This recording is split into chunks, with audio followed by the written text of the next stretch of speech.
Oi, gente, meu nome é Flávio, eu sou ilustrador e animador. Depois de um longo e tenebroso inverno sem produzir nada, né? Eu havia dito nos últimos vídeos que eu estava com um projeto meio grande que ia me tomar um tempo e acabou me tomando tempo mesmo, e o tempo foi um pouquinho maior do que eu havia imaginado. Então eu peço desculpas para vocês por esse lapso de tempo sem produzir nada. Então estou de volta, né?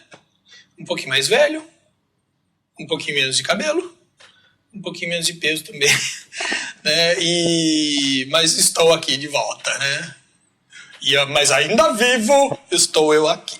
Eu já estava planejando as coisas que eu iria fazer aqui nesse canal, as aulas, né? Os temas que eu iria tratar, e calhou de uma ex-aluna minha, quando eu estava em São Paulo, ela me pediu para fazer uma entrevista, né, para ela, que é uma entrevista que tem a ver com a escola dela.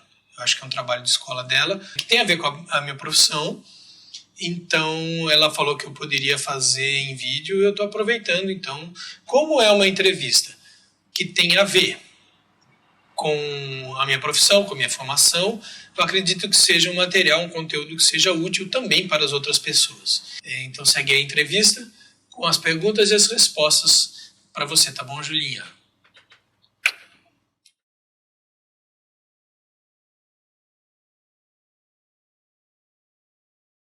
A primeira pergunta que a Júlia me mandou, ela me perguntou o seguinte, né? A pergunta é assim: onde você nasceu e onde mora atualmente? Bom, eu nasci no ano da graça de 1973. 73, hein, meu? Tô velho, né? Em São Caetano do Sul. No ABC Paulista, na cidade da General Motors. Olha que maravilha, eu sou quase um carinho da GM. Né? Atualmente eu moro em Bauru. Né? Faz mais ou menos, sei lá, 1 ano e meio, vai fazer 2 anos, eu acho. Né? Não significa que eu nasci em São Caetano do Sul e pulei para Bauru. Cara, isso não foi uma trajetória retinha desse jeito, né? Eu nasci em São Caetano do Sul, morei lá até os 3 anos de idade, até quando os meus pais se separaram. Quando os meus pais se separaram, minha mãe se mudou comigo e com a minha irmã mais velha para Sorocaba, que é a cidade onde os meus avós moravam. Vou morar com os meus avós, né? E aí a gente passou a viver lá. Eu cresci em Sorocaba, comecei a trabalhar em Sorocaba, eu comecei a estudar desenho em Sorocaba, e aí com 17 anos eu me mudei para São Paulo.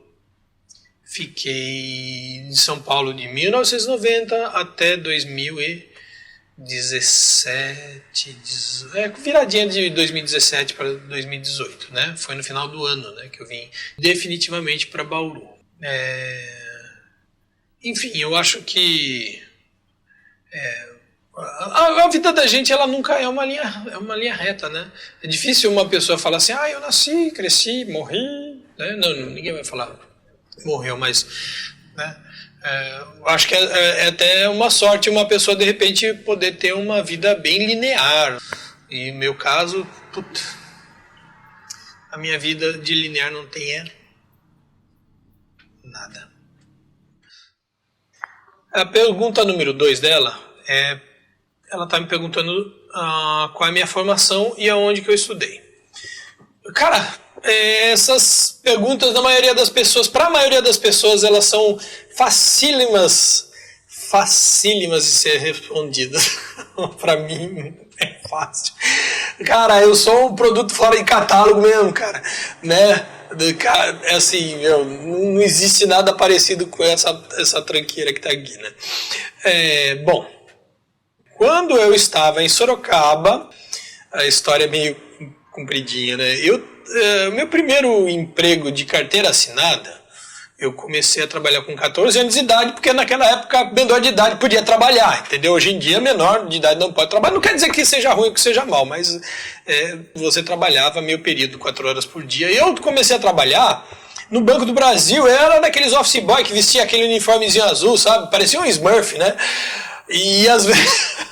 E muitas vezes eu saía de casa já com o uniforme, porque lá dentro do banco tinha, né, o armáriozinho, ali, vestiáriozinho, que você podia se trocar. Mas eu era xarope, caipira, tonto, né? E eu vinha de casa com o uniforme, chegava no trabalho derretendo, né? Com aquela roupa azul horrorosa, aquele uniforme de guardinha, né? E aí o que acontece?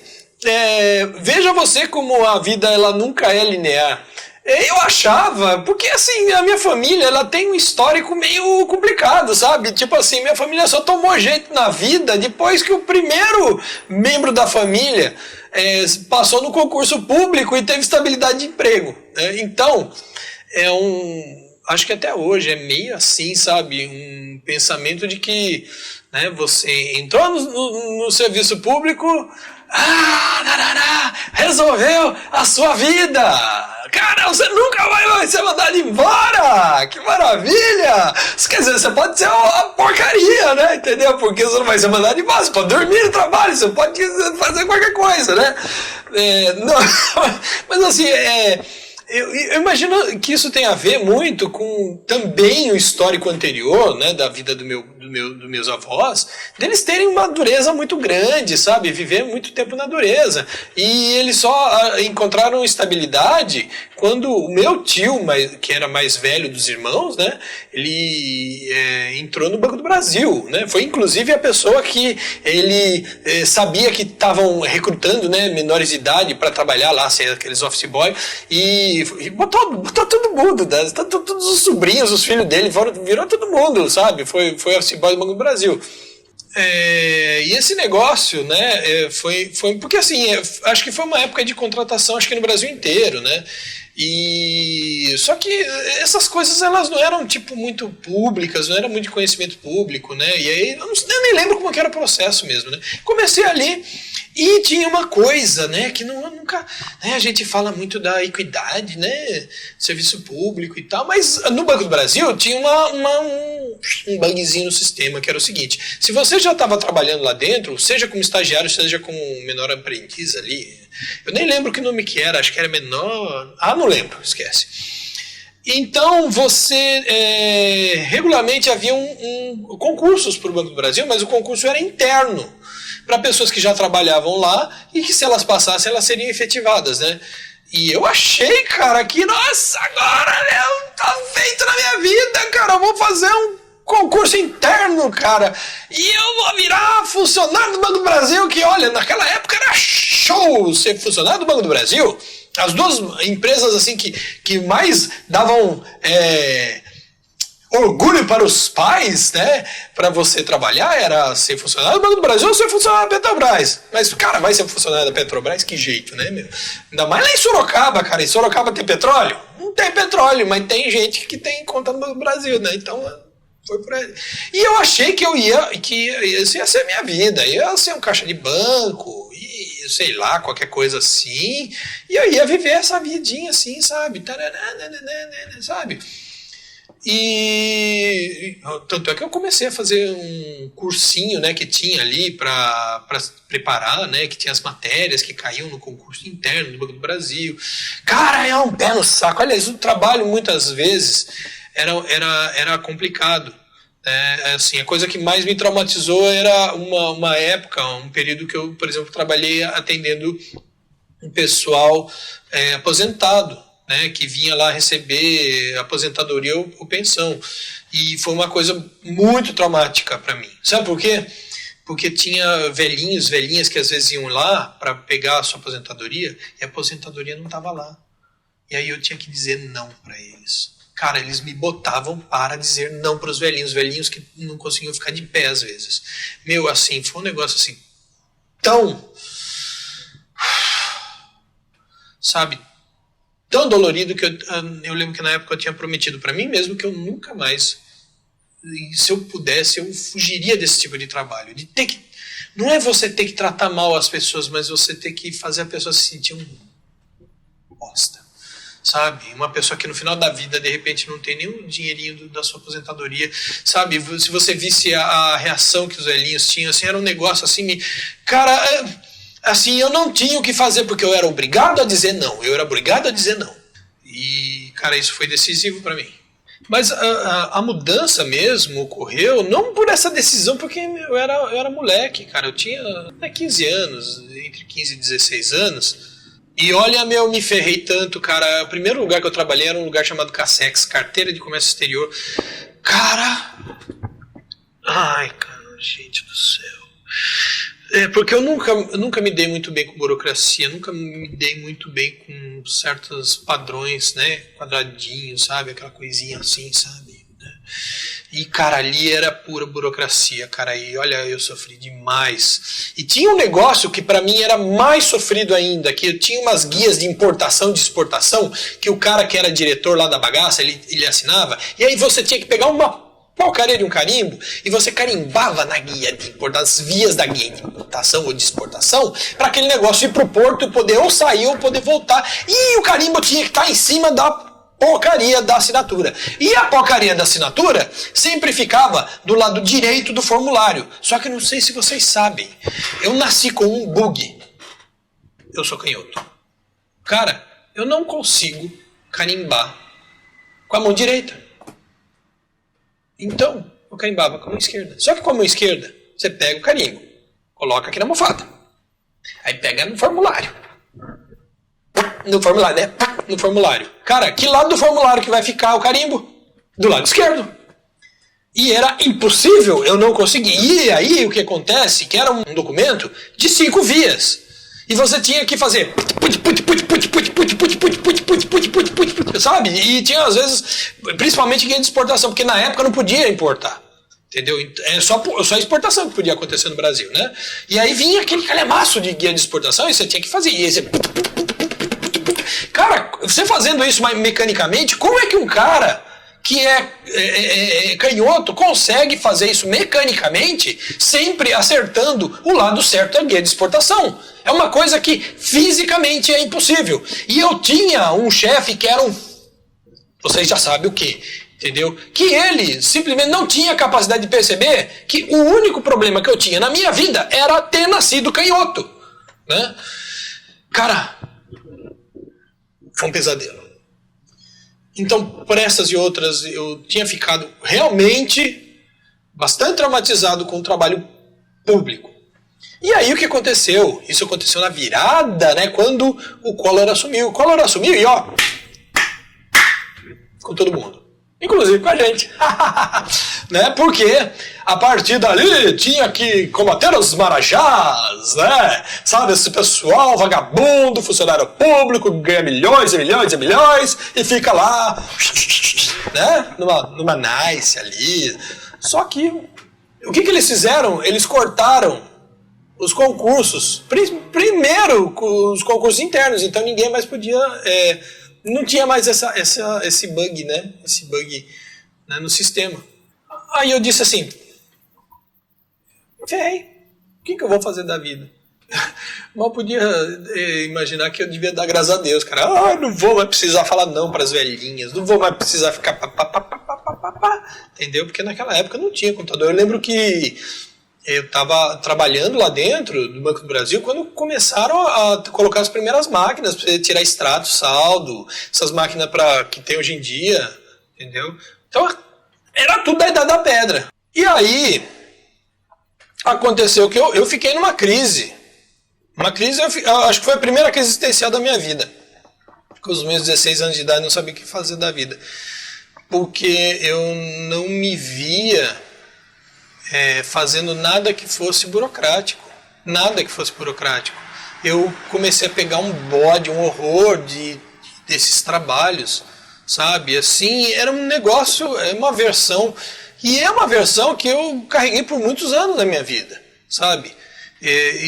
Cara, as minhas experiências de aprendizado, de dificuldade de aprendizado, me carregaram por muitos anos da vida. E ao longo desses anos eu precisei ir fazendo as pazes com todas essas desavenças, né? Para conseguir, de repente, conquistar muitas coisas, né?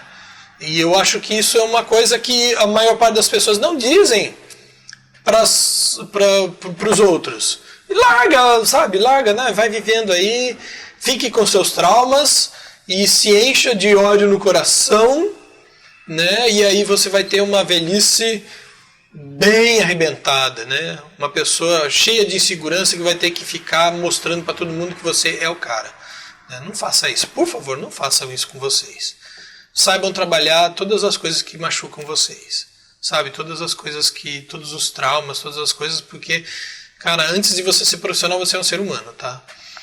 Aí o que acontece? Voltando só para isso, eu naquela crise, né, eu fazia altas bagunças na escola, estava lá no colegial e tal, e aí eu conheci uma pessoa que mudou a minha vida para sempre. A primeira pessoa que mudou a minha vida para sempre chama-se Fernando Mena, sabe? Que é um amigo meu, ainda está em Sorocaba, e eu acho que eu já falei isso para ele uma vez só, porque a gente é meio irmão, sabe? E a gente já quebrou altos paus, assim, e às vezes a gente ainda quebra altos paus, sabe? E a gente às vezes se entende, às vezes a gente não se entende, é bem com meu irmão, entendeu? E assim, eu acho que ele nunca tinha feito ideia do quanto ele foi importante na minha vida. E talvez eu nunca tinha feito ideia do quanto ele foi importante na minha vida. Porque quando eu conheci ele, engraçado, né? Eu assim, cagando e andando pra tudo, né? Não dando bola, e ele veio assim, todo solícito, todo simpático e tal, falando, né? E eu assim, aquele cara, né? Sempre cagando e andando pra tudo. E ele chegou até mim, entendeu? E eu acho que ele mudou a minha vida, e não eu. Eu não mudei a vida dele, sabe? E ele já queria desenhar, e ele já desenhava pra cá. Ele desenhava muito, e ainda desenha, né? Ele já era quase um desenhista formado, isso com seus 16 anos de idade. E ele sabia o que ele queria fazer, o que ele queria ser. E foi a primeira pessoa que mostrou para mim que de repente você poderia trabalhar desenhando. E eu desenhava, eu fazia uns desenhos porco, ruim, entendeu? Eu não tinha técnica, não tinha conhecimento, não tinha nada, porque eu só desenhava assim de farra.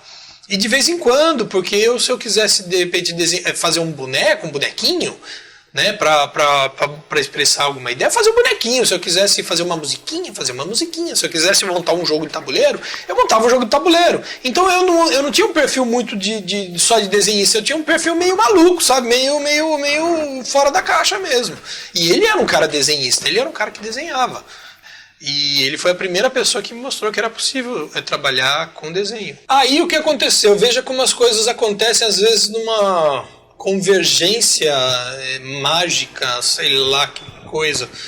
E ele já havia feito durante um tempo um curso de desenho. Ele havia feito, na verdade, 2 cursos de desenho lá em Sorocaba mesmo, né? Porque ele tinha vindo de São Paulo para Sorocaba, né? Também foi um dos primeiros contatos que eu tive com alguém que morava em São Paulo, né? E ele havia feito o curso com o Ismael dos Santos, que foi o meu professor de desenho. Mas ele não gostou, né? Fez ali durante um tempo e não gostou. E quando eu estava nessa crise, mais ou menos, tinha aparecido uma reportagem, uma matéria no jornal lá em Sorocaba, o Jornal Cruzeiro do Sul, contando sobre o curso que o Ismael estava dando lá em Sorocaba, que ele vinha uma vez por semana. Na época era a Casa da Cultura de Sorocaba, que hoje em dia se chama Oficina Cultural Grande Otelo, que fica numa praça. Quem não é de Sorocaba não vai saber. Mas assim, seria legal de repente se vocês fuçassem de repente no Google, que é um lugar chamado Fórum Velho. Cara, é muito legal o lugar, é numa praça assim, cara, a praça é muito legal, cara, e o lugar é muito legal, sabe? Tudo é muito legal, é velhão, grandão, sabe? Puta, é muito legal, sabe? E ali ele ia uma vez por semana.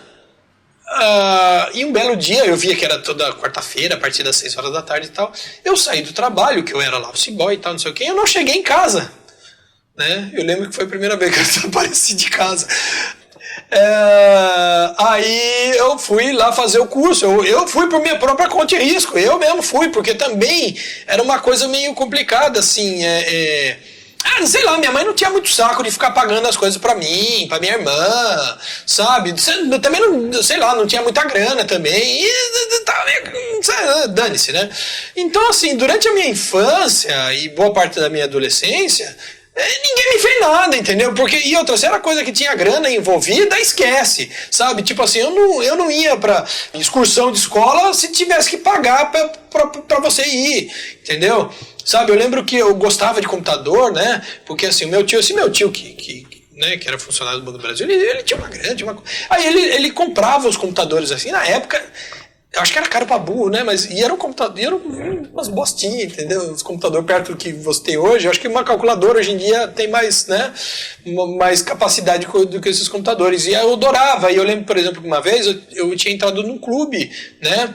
Que mensalmente mandava tipo uma revistinha e explicava como é que fazia para programar, para fazer joguinhos e tal, não sei o que, e tinha que pagar por mês. Não rolou, cara. No segundo mês, minha mãe mandou cancelar, cara, porque, não, você tem que pagar e eu não pago. Né? Então, assim, foi a minha primeira experiência que eu tive de fazer um curso, foi com o meu próprio dinheiro, entendeu?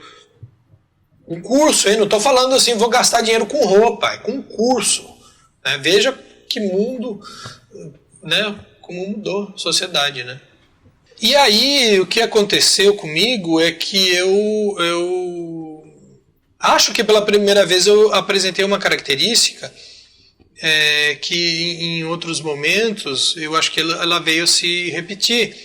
Que é, de repente, se eu enfio na cabeça que eu vou fazer uma coisa, eu faço aquela coisa. Sabe? É uma certa obstinação. Hoje em dia, algumas pessoas interpretam isso até como uma coisa meio... Você é encapetado, cara, porque você enfia um troço na cabeça...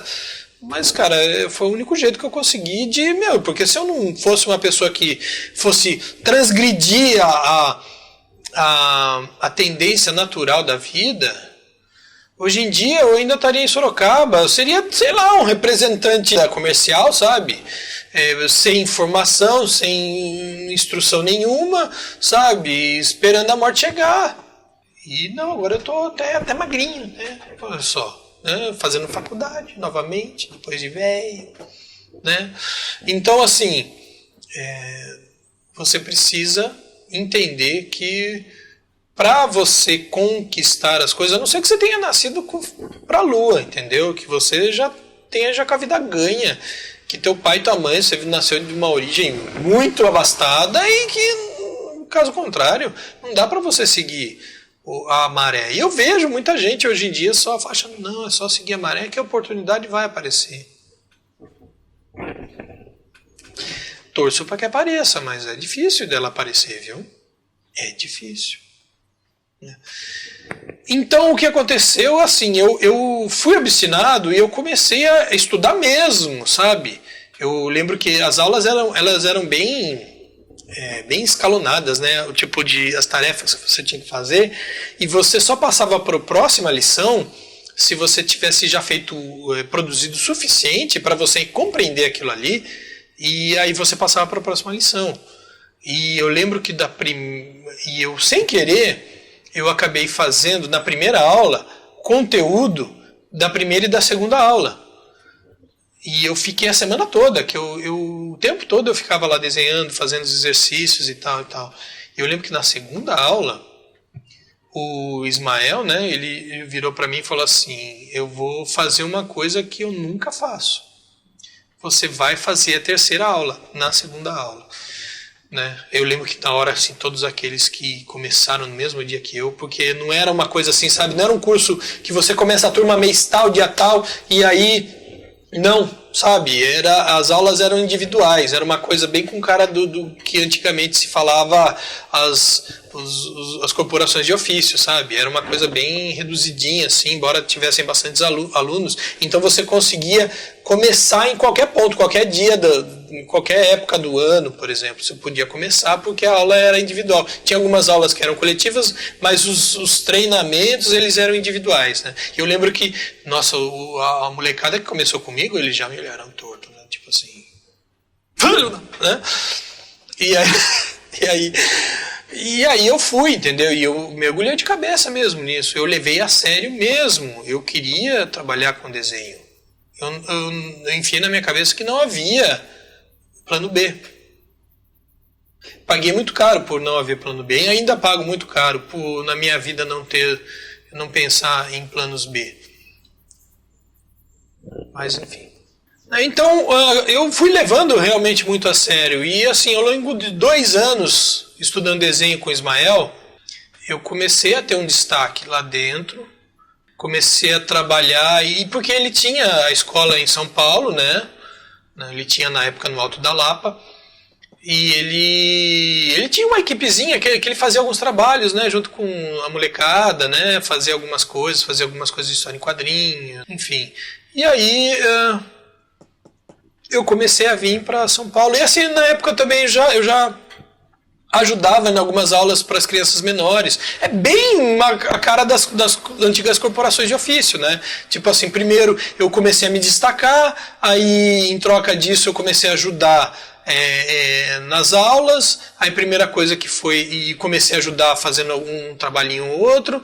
Aí com isso, a primeira coisa que eu ganhei foi de eu não precisar mais pagar pelo curso. Aí eu comecei a ajudar nas aulas, aí além disso eu comecei a eu comecei a ter o almoço pago, né, porque eu ficava o dia inteiro ali estudando, né, e cara, assim, esse ano eu estava estudando História da Educação, cara, a gente começou numa das aulas a estudar a corporação de ofício, e não só corporação de ofício, porque na verdade é uma mistura do sistema lancasteriano, né?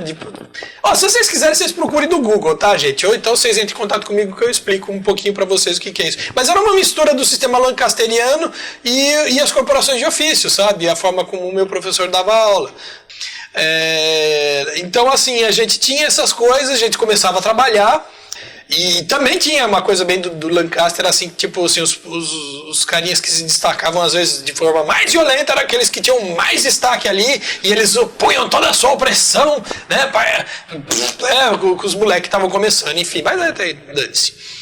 E aí, assim, mas eu não tinha esse perfil, assim, de ser o cara que chega, né, enfim. Eu era um pouquinho mais paz e amor, né? Porque eu era um pouquinho paz e amor. Pra você ver como tem gente ruim no mundo, entendeu? E aí o que acontece? Eu comecei a me destacar e tal, aí eu comecei a vir para São Paulo para ajudar nas coisas, para trabalhar junto.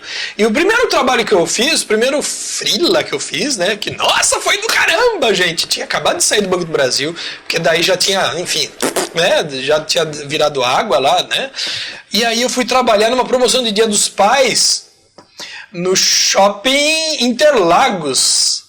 15 dias, né, trabalhando das 10 da manhã às 10 da noite, cara. Eu lembro que eu ficava hospedado na casa de um amigo meu que morava na freguesia do Ó, demorava, sei lá, acho que umas 2 horas para chegar até Interlagos, porque a freguesia do Ó, vamos supor que ela fica aqui, Interlagos fica aqui, entendeu? Então, cara, olha isso, que maravilha, cara. E você imagina que isso aqui, levando em consideração que a tela é a cidade de São Paulo, cara. É uma viagem tanto, cara, né? E assim, a gente acordava cedo pra burro, a gente acordava tipo 5 horas da manhã, chegava meia-noite, sabe? Eu com aquele moleque criadão em casa, né? Criadão pela avó, né? Porque nessas alturas eu já tava morando com a avó, porque, né? Enfim. Então, cara, cara, foi uma época que era um frio desgraçado, sabe? Você tendo que conhecer o frio de São Paulo. Uma aula prática de como é que é o frio da cidade de São Paulo em Interlagos, no Shopping Interlagos, e do lado do laguinho do Shopping Interlagos que a gente ficava desenhando, do lado de um laguinho artificial que tinha uma aguinha ali que escorria, aquilo gelava que vocês não fazem ideia, aquilo ali gelava até a alma. Eu não sei como é que a gente conseguia mexer a mão para desenhar, você entendeu? Porque tudo congelava, tudo endurecia, entendeu, filho? E olha, mas foi ótimo, entendeu? Duro, né, essas coisas, né? Você tem que sofrer para aprender. Olha, gente, como eu gostaria, né, de achar um outro paradigma, né? É assim, uma busca da gente, né? Bom, gente, apesar da gente ficar falando e fazendo todas essas groselhadas, o que eu gostaria de dizer para vocês é que, pelo menos com relação à minha formação, a minha formação foi completamente informal. Eu não tive uma formação formal. Assim, eu tive esse curso de desenho, aí depois eu vim para São Paulo, comecei a trabalhar numa produtora de vídeo, saí dessa produtora de vídeo, E, fiquei desempregado um tempão. E eu lembro que eu comecei a visitar as agências de propaganda. Foi justamente na época que começou os estúdios começaram a, né, encolher por causa do computador. Então foi uma crise, né? E também teve a crise lá da época do Collor, que ele tirou o dinheiro de todo mundo, né? E, enfim. E depois o próprio impeachment dele virou Nossa, vocês não fazem ideia do inferno que foi. E aí o que acontece? Eu também não tinha uma grande formação, uma grande coisa, e daí o que acontece é que eu ia nas agências e comecei a conhecer um ou outro ilustrador, e eles me davam dicas, o que eu deveria fazer, como que eu deveria estudar, e eu comecei a seguir essas dicas, até a época que eu acabei conhecendo a Macan, conheci o Conrado, que foi meu chefe, e é um grande amigo meu até hoje, a gente não tem hoje muito contato, porque ele está morando também no interior. Cara, não sei exatamente agora em que cidade, eu sei que é uma cidade pequena, parece que próximo, acho que em Indaiatuba, eu acho. Mas assim, ele foi um cara que, ele assim, foi uma grande influência pra mim. Uma grande, você não faz ideia da influência que ele foi, entendeu? Assim, puta, um grande amigo. E, cara, um grande professor informal. Foi um dos grandes professores informais. Eu tive muita sorte na minha vida, sabe? E eu lembro que toda vez eu ia uma vez por mês lá. Eu pegava, ligava para ele na Macan, aí marcava um dia para eu ir lá, e eu chegava lá com a pastinha, e eu vinha assim, cara, eu mostrava para ele um mês de produção, de tudo que ele havia dito para eu fazer. Eu pegava e fazia, aí ele falava, faça isso assim, faça isso assim, faça isso assim, faça isso assim, aí eu pegava essa pastinha, voltava para casa, nessa época eu estava morando com meus tios em São Bernardo do Campo, ficava um mês inteiro desenhando. Juro pra vocês, eu acordava de manhã, ia pra prancheta, parava pra comer, voltava pra prancheta, desenhava, parava pra tomar banho, e pra dormir e pra comer. Essa foi a minha formação, assim, sabe, de me aprimorar. E aí o que acontece? Eu terminei a minha formação trabalhando na Macan Erickson. Eu ainda estava cru. E aí eu comecei a trabalhar lá, eu era assistente de arte, eu era aquele moleque que montava anúncio e tal, sabe, ajudava numa coisa aqui, outra ali, e lá eu conheci os ilustradores e eu ficava prestando atenção, assim, que nem louco, parecia uma coruja, né, um corujado. E olha só que coisa interessante, que eu estou esquecendo de falar. Na época que eu tinha vindo para São Paulo, né, em cima da escolinha do Ismael tinha um estúdio que depois virou o 6B Studio, que era o estúdio do Brasílio. E eu já tive essa oportunidade de ficar vendo os caras ali trabalhando, e eu já tinha aprendido bastante, entendeu? Então eu tive muita formação que foi informal. Primeiro, assim, a formação mais formal que eu tive foi com o Ismael na escolinha dele, e depois trabalhando ali com os alunos. Depois do tempo que eu fiquei em cima ali do estúdio, né, do Brasílio, né, no 6B, que virou o 6B Studio, né, que eu fiquei vendo ali como é que eles faziam, que era um modo bastante particularizado de trabalhar. Aí eu entrei na Macan e comecei a me envolver com aquilo ali. E aí eu aprendi, cara, eu tive grandes mestres, sabe? Pessoas assim, cara, eu agradeço a Deus pela oportunidade que eu tive de ter encontrado, cara, tanta gente fantástica. Eu podia considerar que a minha faculdade se chama Macan Erickson. Acho que a minha faculdade, meu curso superior, ali eu aprendi a mexer com vários tipos de papéis e pincéis e lápis, caneta, tinta, sabe? Eu fiz um monte de experiências com materiais, comecei a trabalhar com o computador, toda minha solidificação de entender também como é que funciona a ilustração no contexto da comunicação, sabe? Conversar com os diretores de arte. Também eu falava muita groselha, eu sempre fui meio xarope, entendeu? Mas assim, aquilo ali pra mim foi uma formação, cara. Eu era funcionário, eu produzia ali para eles, mas assim, eu aprendi muito, muito, muito realmente, entendeu? O contato, sabe, humano. Lógico que era uma empresa, né? E eu era muito imaturo. E eu fiz muita merda lá dentro também, entendeu? Assim, eu não sabia me comportar. Eu não sabia Então, assim, eu aprendi a ter uma profissão e também, de certa forma, ter uma conduta. E olha, foi a duras penas para ambas as partes, entendeu? Eu dei muito trabalho para muita gente que não tinha obrigação nenhuma de me aguentar e me aguentava. Cara, então assim, eu acho que a minha formação foi um troço. Foi completamente um ponto fora da curva. E na época, o que acontece é que não tinha exatamente uma formação. Formação para ilustrador? Esquece, entendeu? Formação para ilustrador, até hoje ela é questionável. Você imagina nos anos 90, não sabe como é que não era? Era muito mais questionável. Como é que você aprendia? Você fazia um curso de desenhos, e na época já os cursos de desenhos talvez não fossem tão bons quanto eles poderiam ser, né? Alguns melhores, outros piores. Acho que os cursos de desenhos foram melhorando muito ao longo dos anos, acredito eu. Também não faço ideia porque eu não vivi muito a realidade das escolas de desenho, entendeu? Eu sou a escolinha lá do Ismael, entendeu? E assim, essa foi a minha formação. Completamente fora da caixa.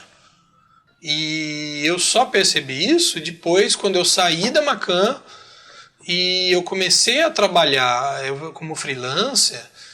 E assim, e ao longo desse tempo eu precisei solidificar muito dos meus conhecimentos, de muita coisa que eu aprendi durante toda essa trajetória para me organizar e me transformar realmente num profissional.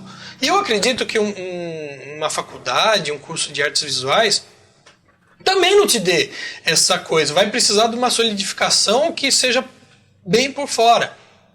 Mas é assim, né, que acontece. Aí ela me pergunta assim, qual foi a sua primeira opção de curso universitário? Então, assim, vamos levar em consideração que isso não foi um curso universitário, né?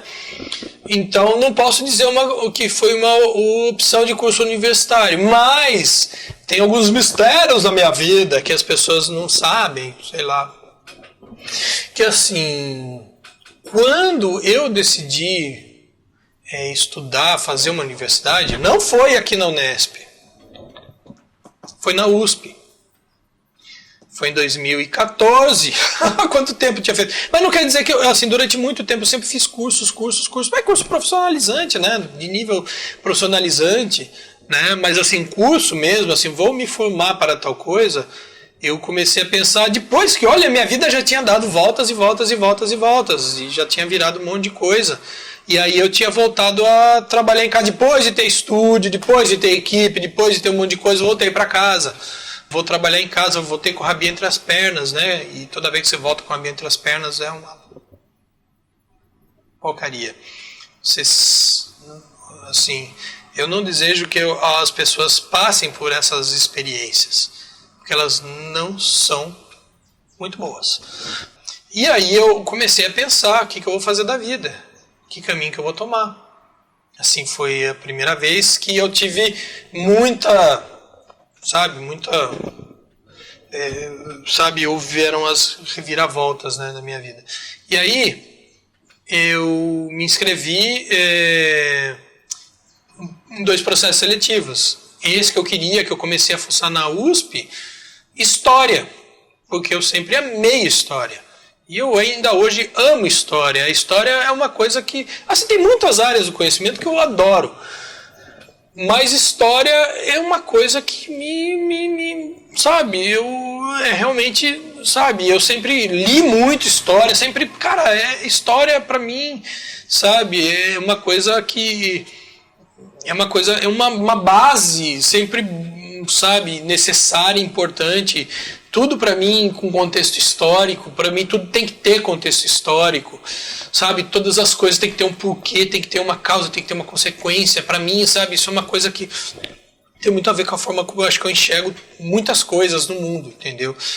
E só que, ao mesmo tempo, me apareceu também uma notícia de que tinha aberto processo seletivo para o CAV, que é o curso, o Centro de Audiovisual de São Bernardo do Campo, né, que tinha cursos de cinema, animação, acho que é cinema e animação lá, né?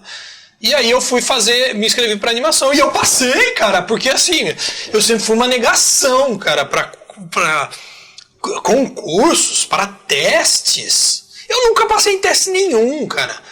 Sabe? Eu acho que o único teste que eu tinha passado até então era o teste psicotécnico pra tirar carta, entendeu? E mesmo assim, pra tirar carta, eu só consegui tirar carta da terceira vez, entendeu? E pagando, cara, porque não né? Você vê que eu sou bom nesse negócio de fazer prova, né? Sabe? Por isso que eu resolvi ser artista também. E não tô zoando não, cara, entendeu? Quando você começa a perceber que você, naquilo que é formal, aquilo você não tem jeito, você começa a escapar, entendeu? E isso é terrível, entendeu? Ainda eu tinha achado um meio, que existia um meio por onde, na época, que era um lance da arte e tal. Hoje em dia, pra você ser artista, você tem que entrar numa faculdade, cara. Você tem que fazer vestibular, cara. Se ferrou. Entendeu? Já estreitou esse caminho. Então, assim, eu acabei não fazendo curso de história, né? Porque eu entrei para fazer animação no CAV. E, assim, mais uma vez, como em todas as outras vezes, eu mergulhei, eu fui obstinado.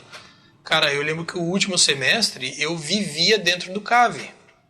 Pergunta para as pessoas do CAV. Eu ficava ali porque eu para tentar ter um pouquinho mais de flexibilidade para trabalhar, eu peguei para fazer o curso durante a manhã, o período da manhã. Porque você podia fazer ou de manhã ou de tarde ou à noite, enfim.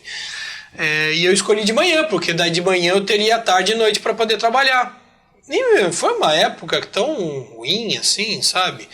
Não é econômico pela economia, não, o andar da carruagem de como a profissão estava virando, sabe? Eu também, por estar estudando, né, você vai meio que se descolando um pouco do mercado. Eu comecei a me afastar muito das pessoas que eu tinha contato. Então diminuiu bastante a quantidade de trabalhos que eu tinha, entendeu? E aí eu comecei eu quis mergulhar, sabe? Eu quis aprender o máximo, tudo aquilo que o CAV podia me proporcionar. E foi ótimo, foi maravilhoso, cara.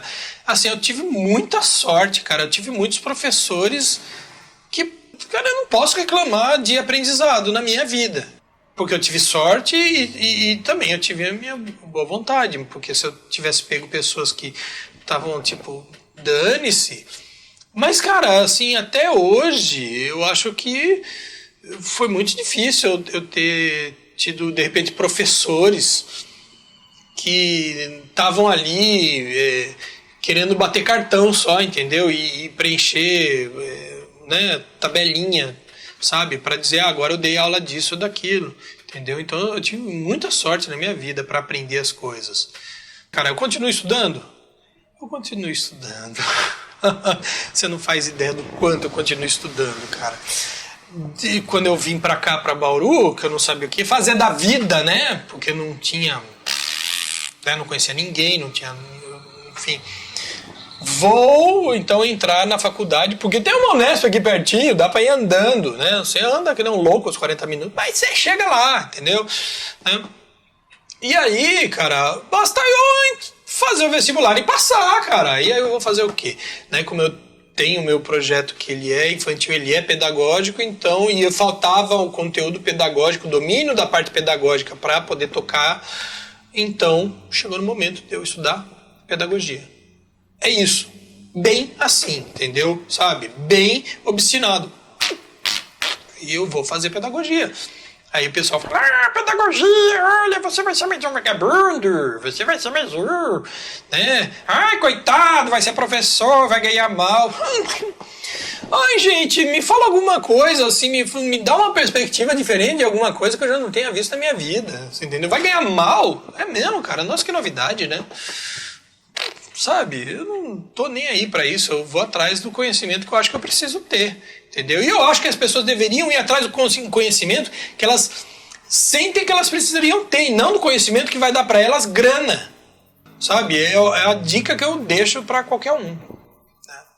Então é isso, né? Aí eu fui fazer um cursinho, que também, cara, eu tive muita sorte na vida mesmo, porque o cursinho eu achei muito bom, assim, e quando parou o cursinho, eu consegui ficar por 15 dias fazendo aqui o cursinho aqui, que é dentro da Unesp, não lembro agora o nome, que o meu sobrinho, inclusive, dá aula lá, assim, e assim, cara, assim, eu lembro que ali eu Tinha, por exemplo, uma professora de física que, assim, cara, física é um troço, né, putz, grilo, né, que desgraça, né, aquele monte de fórmula e tal. Daí eu falei assim, você não podia, de repente, me arranjar tipo uma tabelinha, assim, com as principais fórmulas e tal, pra pelo menos eu decorar isso, porque é muita fórmula.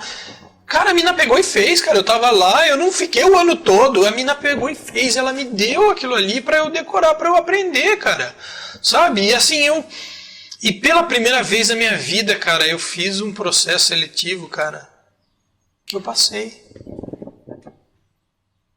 Pela primeira vez na minha vida. Então, tudo bem, eu tinha feito lá o do CAV, mas o CAV era, assim, a prova parecia pra mim um passeio, né? Cara, porque era coisa que tinha a ver com desenho animado, com cinema, e pra mim tudo isso sempre foi uma curtição, nunca me pareceu uma matérias.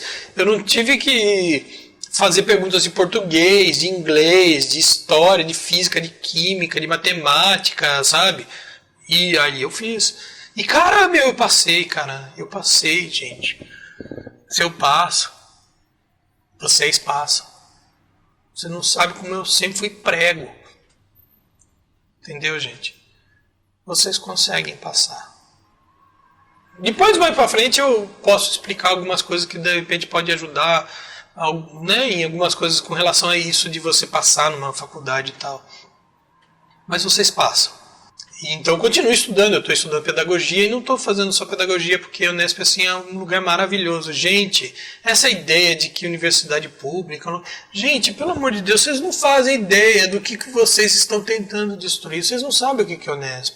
As coisas que ela oferece para as pessoas, aos alunos e também para a sociedade, a quantidade de projetos de extensão, quantidade de coisas que eles fazem para atuar na sociedade, sabe? Eles têm acompanhamento psicológico, eles têm inúmeras aulas, inúmeros cursos, eu estou fazendo várias outras coisas, inclusive estudando pedagogia.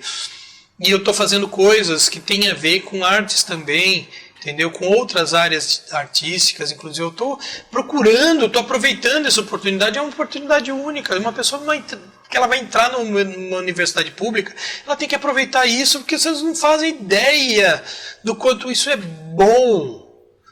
Sabe? Quanto aprender, quanto isso é bom. Gente, aprender não é um saco. É uma dádiva dos céus.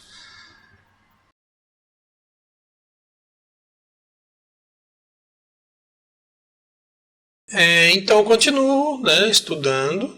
A minha atual profissão é a mesma de sempre. Né? Assim, eu sempre procuro me apresentar e divulgar meu trabalho como ilustrador.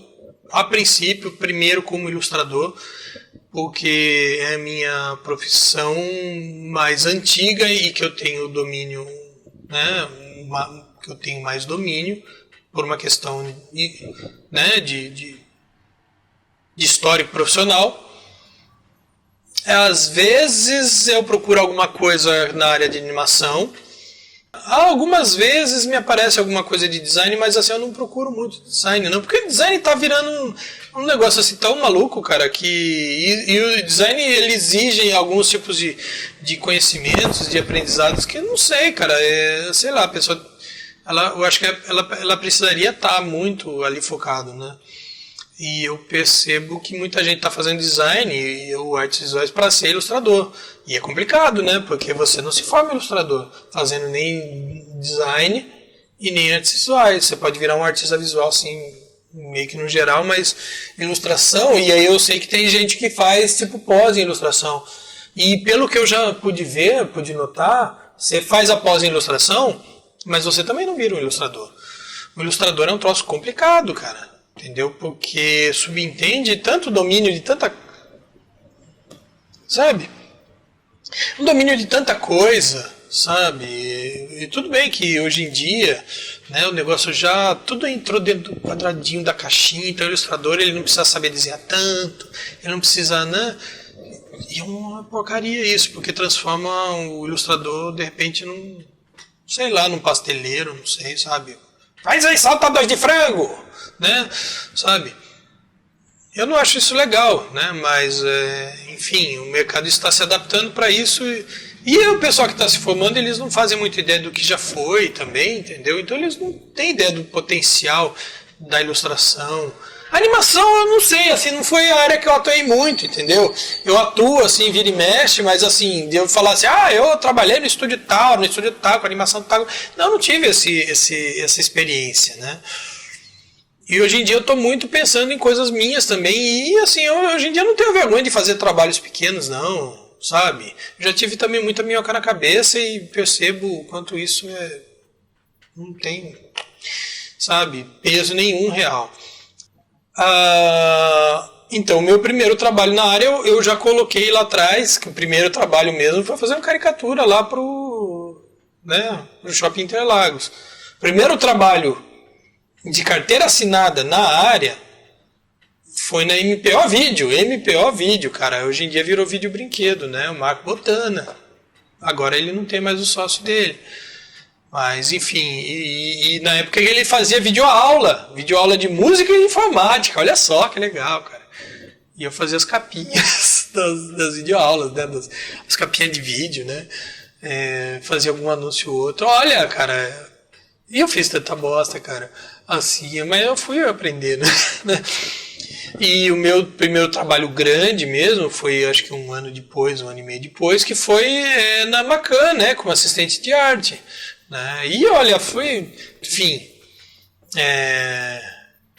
a pergunta que a Júlia fez quais as atividades profissionais que você realiza atualmente na área? Explique resumidamente cada uma. Então, assim, eu faço bastante coisa, né? E assim, tem coisa que eu faço para um cliente ou para outro eu faço uma coisa, para outro eu faço outra coisa, para projetos meus eu faço outras coisas. Então, assim, o que eu consigo fazer atualmente? Consigo fazer roteiro para história em quadrinho e para animação. Para animação tem uma certa dificuldade, mas eu consigo fazer, entendeu? Para história em quadrinho eu faço tranquilo, entendeu? É fácil desenhar lápis de qualquer coisa, consigo fazer cenário, criação de personagem, o character design.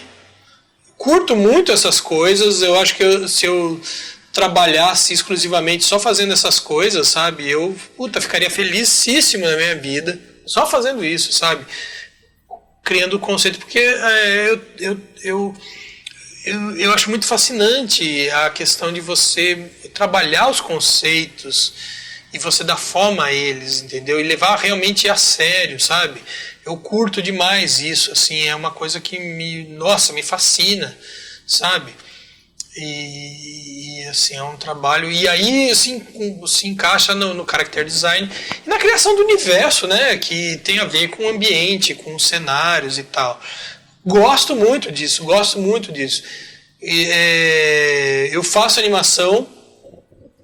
Hoje em dia, os trabalhos que eu pego, cara, por incrível que pareça, eu pego do zero, com o roteiro pronto e faço animação. E muitas vezes eu começo fazendo storyboard. Quando eu estou sozinho, eu não faço animatic, entendeu? Mas eu deveria fazer animatic, mas aí fica meio complicado, né, para mim fazer animatic. Em equipe é bom você fazer animatic, daí você já, né? Mas, cara, eu faço tudo, cara. Eu faço de animação, cara, eu faço lip sync, eu faço animação dos personagens. Eu faço cenários, eu monto eles num espaço que é 3D, eu coloco as animações dentro, faço todas as interações, eu faço montagem, eu edito, né? Assim, alguma coisa ou outra que precisaria fazer de som, até eu teria como fazer, porque eu gosto de música também, mas eu, na maioria das vezes, não faço, né? Porque também, pelo amor de Deus, né?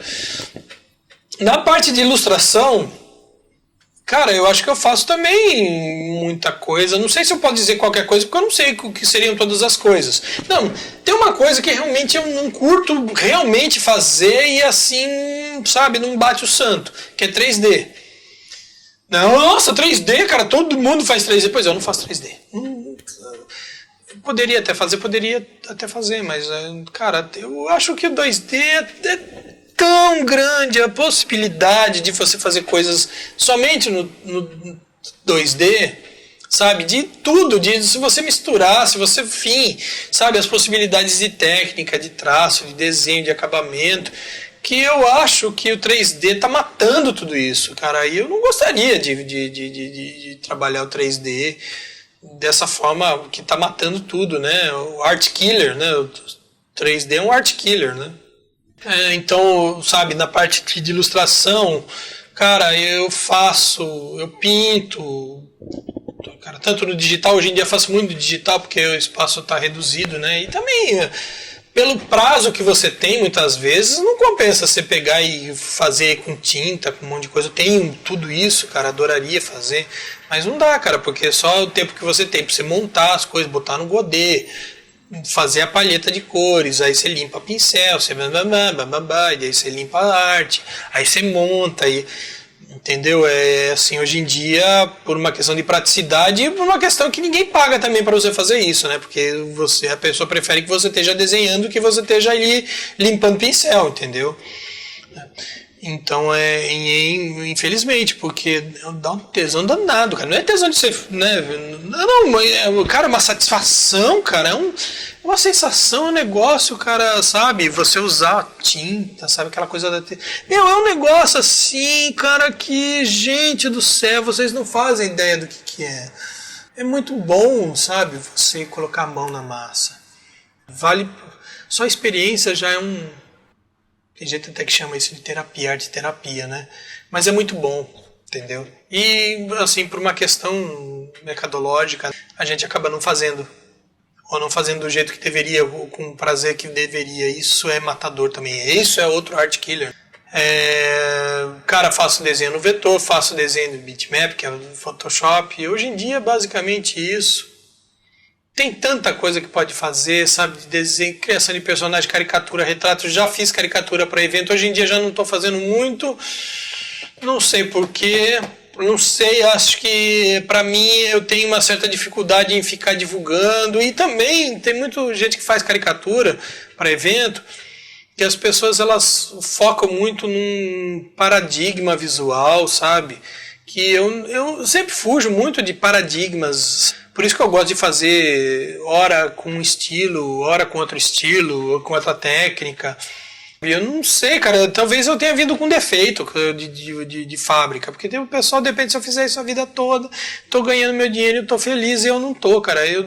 Que porcaria que aconteceu comigo, que eu vivo uma insatisfação quase que constante, tipo, se eu tiver que fazer uma coisa a vida toda, não tô feliz, cara, eu tenho que aprender mais, eu tenho que fazer, eu sinto essa necessidade, essa ânsia, entendeu? Talvez seja fogo, sei lá. Aí a Julinha aqui me mandou uma pergunta que eu achei bem interessante, assim, de qual é a mais procurada e por quê? Assim, atualmente, estou trabalhando muito, é uma proposta era uma proposta de vida que eu tinha mesmo. Trabalhando muito, não fazendo ilustração por si só, ilustrar por ilustrar, sabe? Faz um negócio vetor aqui, a gente pensou no negocinho aqui, faz, sabe? Esse negócio não rola muito. Estou trabalhando mais com projetos mesmo, sabe? Uma pessoa tem uma animação para fazer, aí precisa, né? Você monta tudo, você pensa muito no que você vai fazer, né? Você planeja, sabe? Isso está aparecendo bem mais e eu adoro isso, sabe? Que é um trabalho que nem todo mundo consegue fazer, eu imagino. E nem não tem muito trabalho assim também para se fazer. Porque você pega, muita gente já quer criar tudo e já quer só um cara que faz. Só quer uma mão de obra, só quer um peãozão lá para fazer. Mas, cara, a maior parte das pessoas que querem criar as coisas, elas não sabem criar aquilo que elas querem criar. Mesmo a agência de propaganda, eu vejo a agência de propaganda cria, tá, legal, mas não adianta, você não tem o know-how naquilo ali, você não vai conseguir tirar nem 50% do que você pode tirar, entendeu? Isso eu vejo fácil, sabe? Só que assim, não, beleza, eu sou um prestador de serviço, mas assim, hoje em dia já caiu bastante. Eu acho que a ilustração, pela ilustração só, tem muito pro pessoal mais novo, tem muito mais pra pessoa que tá começando, não pra mim. Pra mim não rola muito isso, não, rola uns projetos um pouco maiores e tal. E eu curto demais fazer isso. E agora que eu estou fazendo, né, a pedagogia, e eu tenho a possibilidade do olhar pedagógico ser acrescentado ao que eu vou fazer, eu vejo que isso é uma tendência. E é uma delícia fazer isso. Fazer arte, fazer por fazer, nunca é tão bom quanto você fazer uma coisa que você tem todo um porquê, né? E essa é a área que está sendo mais procurada para mim, graças a Deus. Eu amo fazer isso. Amo mesmo. Sabe? Mas quero que me pague. Porque amor não paga conta, né, filho? Desculpa, gente, mas... Né? A não ser que vocês façam uma revolução comunista e daí já não precise mais de nada disso, entendeu? Mas caso contrário, eu serei bem capitalista, tá? Não quero nem saber. Daí a Júlia me perguntou, né, das áreas qual é a preferida e por quê. Eu acredito que hoje em dia seja justamente essas áreas, esses segmentos aí que são mais multidisciplinares, sabe? Que você utiliza muito do conhecimento que você tem, você pensa muito no conceito das coisas, você pensa no personagem, no cenário, você pensa muitas vezes no desenvolvimento da história, né, enfim. Né, você trabalha muito conceitualmente, porque, assim, sabe, uma coisa que você pensa muito bem, depois ele se desenvolve e gera outras coisas, outras possibilidades, muito mais ricas ainda, entendeu? Que eu percebo uma falha, né? Tem muita gente que está se especializando em toda essa parte conceitual, de pesquisa e tudo mais, e está deixando a execução de lado. E eu gostaria de continuar a valorizar a execução, sabe? A produção do negócio. Porque se você faz um negócio hiper bom conceitualmente, por que você vai ter que... Produz aí assim, faz um negócio... Não, cara, eu pretendo fazer uma coisa completa. Eu acho que o trabalho completo, com o mesmo grau de importância, de interesse, de valorização... é o trabalho que faz a diferença realmente em todos os sentidos. Aí ela colocou aqui como começou a desenhar, a Julinha perguntando isso, como que eu comecei a desenhar. Eu não sei como é que eu comecei a desenhar. Eu vou ser sincero para você, porque quando eu era criança, eu desenhava. A minha mãe diz que quando eu era pequenininho, era nenê ainda que engatinhava, uma vez a minha irmã, ela tinha umas pulseirinhas de plástico, acho, que elas se quebraram, ficaram vários caquinhos das pulseirinhas de plástico, e aí a minha mãe me viu, eu tenho uma vaga lembrança disso sim, me viu que eu sentado no chão pegando esses caquinhos da pulseirinha, né, e juntando para fazer desenhos, né, com os pedacinhos. E aí de repente parece que ela começou a passar alguns palitinhos, não sei, palitinho de fósforo, e eu comecei a montar. E eu lembro que eu fazia mesmo, realmente muito disso. Eu catava os livros, né? Sabe que aqueles livros antigos, né, eles têm aquelas capas contra capa e tem todo aquele forro bonitinho, né, aquela coisa de papel branco, né? E ia lá e saía os desenhos bonitos, não saía nada, saía aquelas coisas de moleque de 3, 4 anos, entendeu?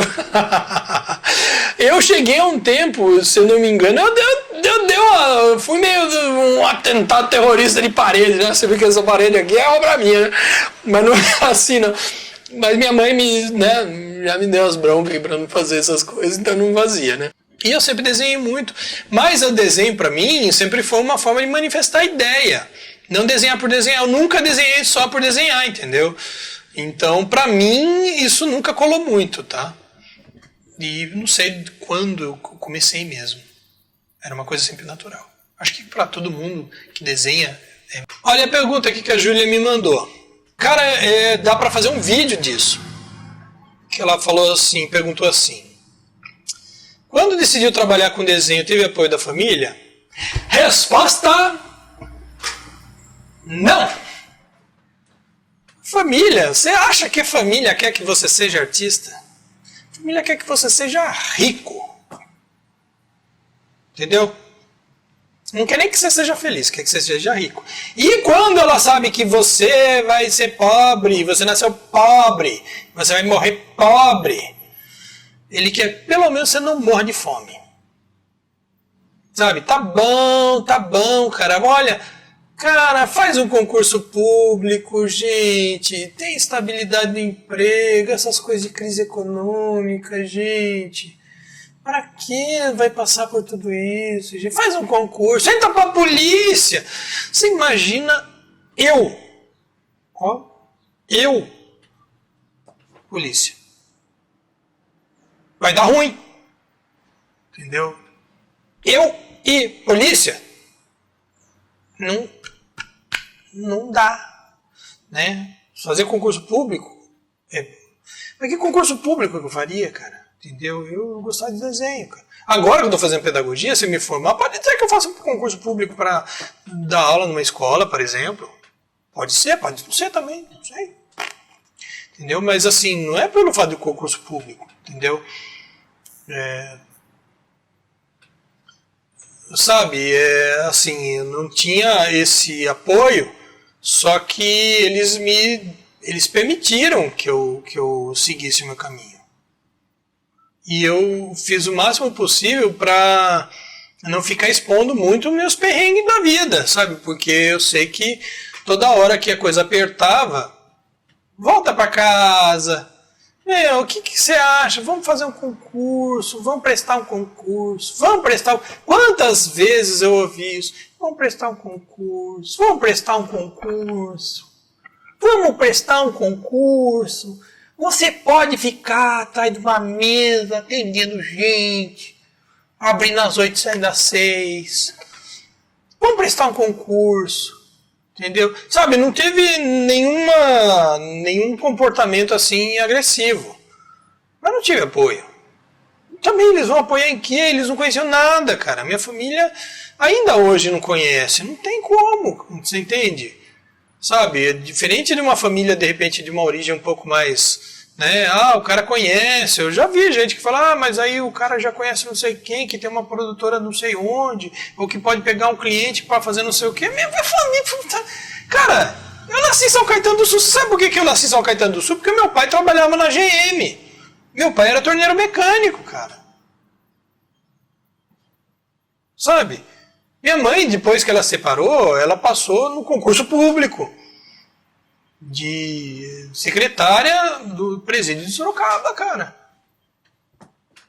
Entendeu? Ninguém aí é empresário bem-sucedido, não, cara. Entendeu? E a pessoa mais bem-sucedida da minha família é um cara que tinha passado num concurso e que de lá de cima começou a crescer e tal. Tem esse mundo maravilhoso da burguesia fede, né? Não tem. Aí a Júlia me perguntou o seguinte... Foi difícil para você a trajetória até conseguir exercer a profissão dos seus sonhos? Foi. Foi uma coisa que acho que se eu contar, ninguém acredita. Chegou à beira do impossível. Porque eu me mudei sozinho para uma cidade gigantesca, que eu não conhecia nada nem ninguém. Imaturo, sem família, sem dinheiro, sem nenhum suporte. Não sei como eu sobrevivi. Eu não sei como eu sobrevivi. Quantas vezes eu passei fome? Eu não sei dizer. Por quanto tempo?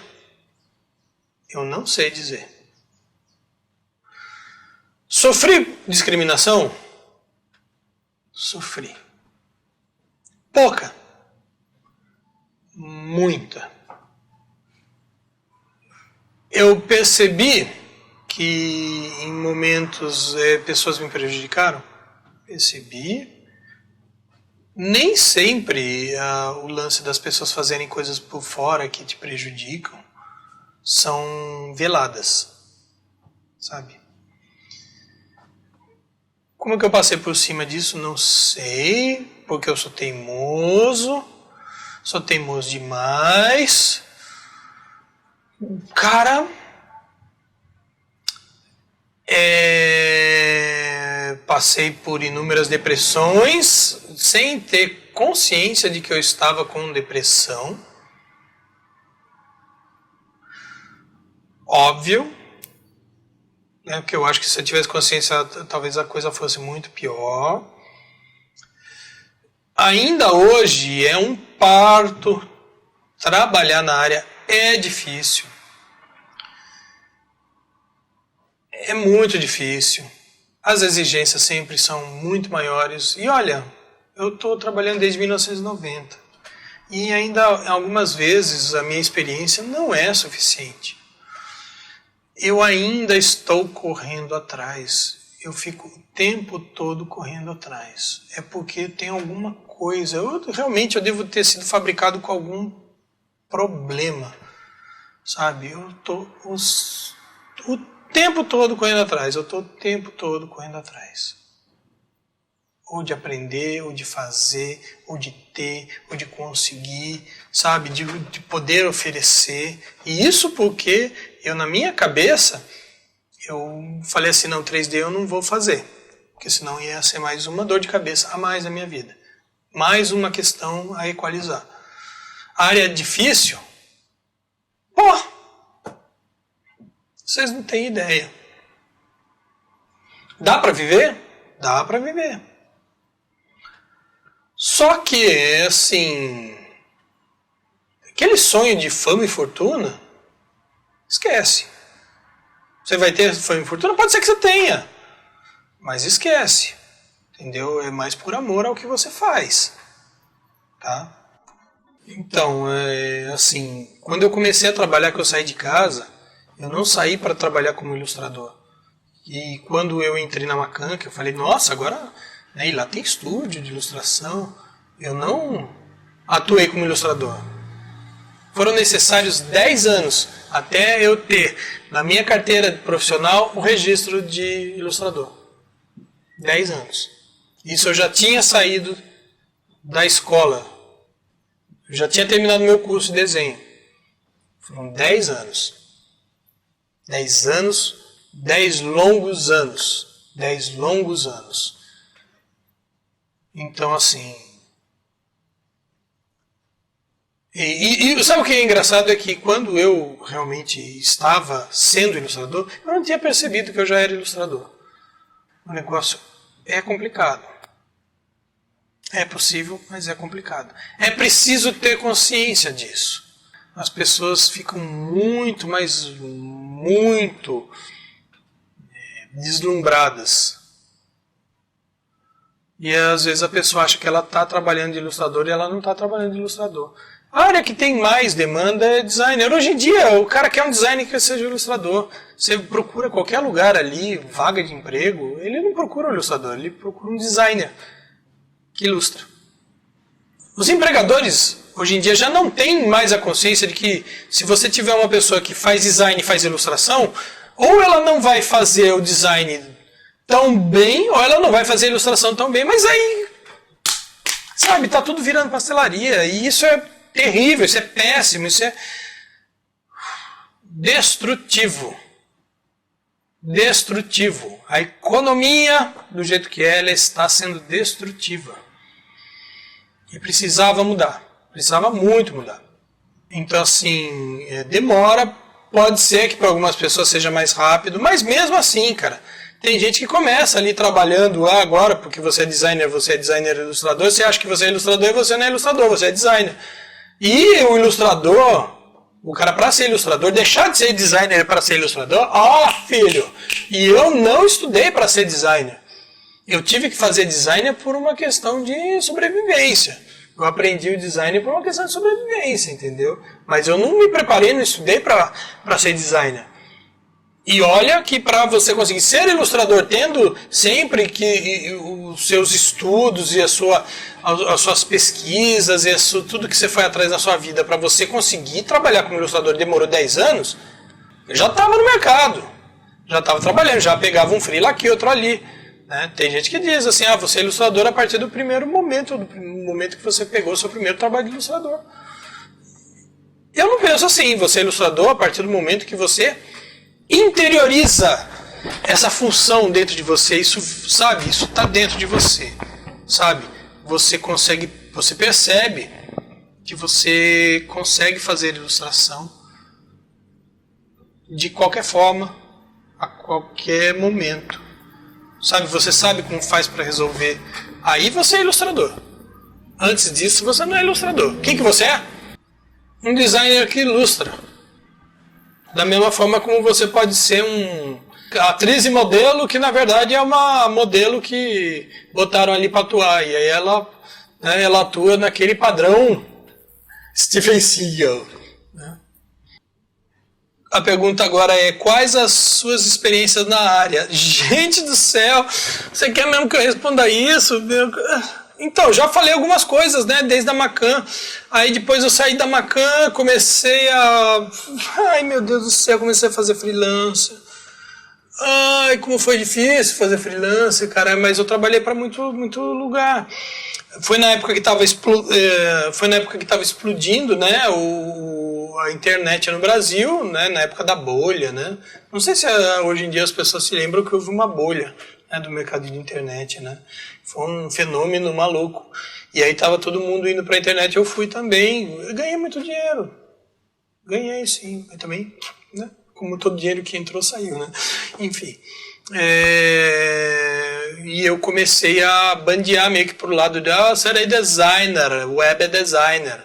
Fiz algumas coisas de web design. Na época, tudo isso ainda estava muito pouco sedimentado, sabe? As coisas estavam... Havia tudo para... Tinha tudo por se fazer na época, né? Sabe, não é uma coisa estruturada hoje em dia, que o cara é o X, o Y, o Y, o X, eu nem sei que, sabe, nem faço ideia de que seja isso, sabe? Você vê como eu tô defasado com isso daí, mas eu tenho que estar defasado mesmo, porque não é a área que eu tô procurando, não, sabe? Eu trabalhei no Terra, não sei se vocês sabem, eu trabalhei no Terra. Eu trabalhei para alguns outros lugares, eu trabalhei pro Ball, né? Que eu fiz uns cartões, e ai meu Deus, eu trabalhei em projetos infantis, cara, assim, para web. Eu acho que eu trabalhei em todos, dos anos 90 até o ano 2000, eu trabalhei em todos, acho, que foram feitos aqui. Tanto é que o meu projeto infantil pessoal, que ele é pedagógico, ele foi criado nessa época, que eu já estava de saco cheio de trabalhar com os outros e você mandar ele embora, porque daí você monta o negócio, montou o projeto, aí, né, não vou fazer aqui. E aí eu fiz o meu, e dane-se, entendeu? Eu já trabalhei para a Editora Abril, já trabalhei para livros didáticos. Não trabalhei muito, não, para livro. Eu nunca trabalhei muito para editora. Eu trabalhei um pouco para editora, porque a editora tem umas coisas que são legais, mas tem umas coisas também que não são legais. Agora eu trabalhei muito para agência, cara. Depois que eu saí da Macan, eu lembro que eu cheguei a trabalhar na Carilo Pastore, que eu acho que hoje em dia não deve existir, né? RSCG. Acho que virou alguma outra coisa aqui, deve ter algum outro nome hoje em dia. Aí comecei a trabalhar com freelance, fiz freelance para algumas agências, assim, coisas esporádicas. Mais uma agência que eu fiz muito freelance foi a FNASCA, cara. Para a FNASCA eu fiz muito freelance por muito tempo. E foi uma coisa muito marcante para mim. A FNASCA foi uma coisa muito marcante. Na minha carreira como freelancer, com estúdio, foi muito grande. Depois de um tempo, eu comecei a trabalhar para o Pão de Açúcar, né? Para a agência do Pão de Açúcar, né? Que também foi uma coisa muito marcante, muito legal. Muito legal mesmo. Aí eu trabalhei em alguns projetos aí que são bem legais. Assim, eu lembro que eu fiz algumas coisas que eram para animações, eram jogos infantis, para celular, para tablet. Ai, cara... Aí assim, eu comecei a trabalhar com RH, né? Tem um amigo meu que ele é da área de RH, sabe? Eu conheci ele, né? Assim, por conta de um projeto, e a gente fez algumas coisas. Eu assim parei pela dificuldade da distância. Quando eu vim para Bauru, a coisa começou a ficar meio complicada de ajudar, mas a gente tinha ideias de fazer coisas juntos e tal, e que eram coisas de treinamento e tal. Isso é bem legal, foi bem legal. Sabe? E é uma coisa que eu curto fazer. Tem muito a ver com essa coisa de projetos, né? Agora eu tô fazendo algumas animações infantis. Tem algumas coisas aí rolando assim, sabe? Não sei, sabe? Eu já fiz tanta coisa, cara. Já trabalhei para Volkswagen, já trabalhei para Sadia, já trabalhei para GM, já trabalhei para Ambev, já trabalhei para Coca-Cola, já trabalhei para... não sei, cara, eu já trabalhei, meu, já fiz coisa para Greenpeace, cara, acredita, cara? Já fiz coisa para, não sei, assim... E tem coisa que não tá nem no portfólio, você quer saber, sabe? As coisas, cara, que hoje em dia estão no portfólio, que são as coisas mais, assim, que eu dou mais valor aí, curto, às vezes são coisas pequenas, ou coisas que, sabe, eu fiz projetos mesmo, tipo, de alguma coisa que está começando, entendeu? É que, de repente, você tem uma marca, né, você ter, de repente, sei lá, o cara faz uma coisa para uma marca grande, isso dá uma visibilidade porque a marca é grande, mas nem sempre o trabalho, ele é tão expressivo assim, ou ele é tão complicado, complexo. Eu acho que a última marca grande que eu fiz, alguma coisa, foi pro Outback, né, no ano passado. Né, e saiu agora também, né, fiz no final do ano passado, acho. Acho que foi no final do ano passado, né. Mas assim, cara, eu acho que a gente não precisa ficar... valorizando muito essas coisas não, porque essas coisas aí é tipo você mostrar o seu filhinho que bonitinho lá na fotinho, cara, sabe? Vale muito a pena a realização de você fazer uma coisa que você percebe que tem relevância. Eu acho que é isso. Aí a Júlia me perguntou uma coisa assim, né?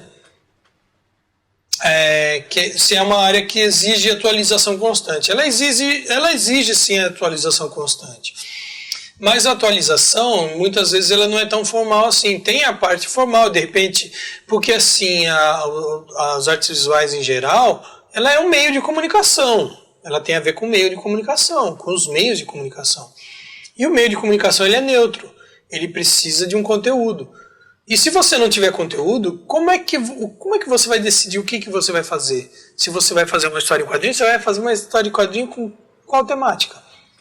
Você vai escrever um livro infantil, você vai fazer uma animação, vai falar sobre o quê?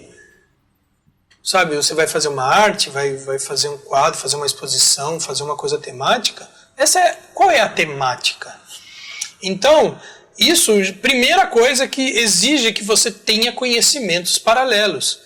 Você precisa conhecer alguma coisa de psicologia, alguma coisa de filosofia, alguma coisa de história, alguma coisa de ciência, alguma coisa, de alguma área do conhecimento. Para que o seu trabalho seja... você se aproprie daquele conhecimento e você possa inserir no seu trabalho. Sabe? Você possa propor para as pessoas que forem fazer os projetos com você... um domínio daquilo, entendeu? Você não pode ser um Zé Mané, sabe? Não dá para você se reduzir a um executor. Não dá para você se reduzir a um executor. Quando você sai de um curso, você sai como um executor. E aí você está na selva, entendeu? Você está na selva se matando com um monte de gente concorrendo com você. Se especialize. Tenha mais conhecimento, porque senão não vai dar, entendeu? Você ficar só tirando para tudo quanto é lado, não vai dar certo. Isso dá ruim, sempre, entendeu? Então não é por aí. Viu? E a atualização não é só disso, não. Você tem que ter uma visão crítica e tecnicamente você já precisa ter, porque às vezes tem materiais novos, softwares novos ou versões novas. Enfim, você precisa de atualização, e atualização às vezes que te custam dinheiro e não te custam pouco dinheiro, viu? É muito dinheiro, entendeu? Você trocar um computador é uma coisa que às vezes você faz uma vez por década, e você tem que comprar um computador que dure uma década. Por isso que você compra sempre daquela marquinha mais cara. Porque esses mais baratos, daqui a 2 anos você tem que trocar, entendeu? Uma coisa que eu acabei esquecendo, né, que essa coisa da atualização, que muito é a atualização da parte crítica de como você está trabalhando, como é que é seu estilo, como é que é seu traço, como é que é sua técnica.